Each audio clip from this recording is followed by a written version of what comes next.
திமுகவை வீழ்த்தவே பாஜகவுடன் கூட்டணி அமைத்துள்ளதாக அதிமுக பொதுச் செயலாளர் எடப்பாடி பழனிசாமி தெரிவித்துள்ளார். கள்ளக்குறிச்சி மாவட்டம் உளுந்தூர்பேட்டையில் நடைபெற்ற விழாவில் பேசிய அவர், அதிமுக பாஜக கூட்டணியால் முதலமைச்சர் மு க ஸ்டாலின் அச்சமடைந்துள்ளதாக தெரிவித்தார். அதிமுகவை அழிக்க யாராலும் முடியாது என்று கூறிய அவர், அதிமுகவை பாஜக விழுங்கிவிடும் என சிலர் பகல் கனவு காண்பதாக விமர்சித்தார். 500க்கும் மேற்பட்ட பொய் வாக்குறுதிகளை கூறி திமுக ஆட்சிக்கு வந்ததாகவும், மக்கள் விரோத ஆட்சியை திமுக நடத்தி வருவதாகவும் அதிமுக பொதுச் செயலாளர் எடப்பாடி பழனிசாமி குற்றம் சாட்டினார்.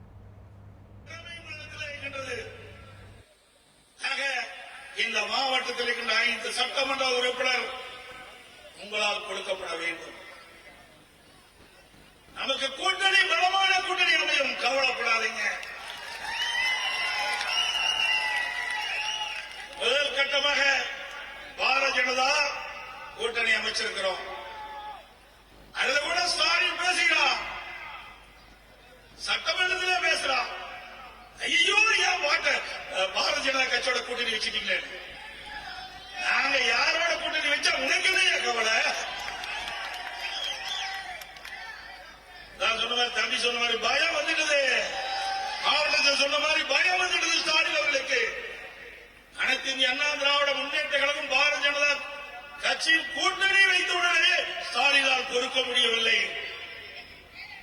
கூட்டணி வைக்கின்ற நோக்கம் வாக்குகள் சிதறாம நமக்கு உடைய வேட்பாளர் கிடைக்க வேண்டும்.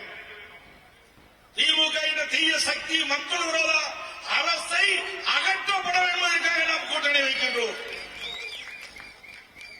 சிந்தாமல் சிதறாமல் அனைத்து வாக்குகளும் நாம் நிறுத்தப்படுகின்ற வேட்பாளர், கூட்டணி வேட்பாளர் கிடைக்க வேண்டும் என்ற நோக்கத்தின் அடிப்படையிலே நாம் கூட்டணி அமைக்கின்றோம்.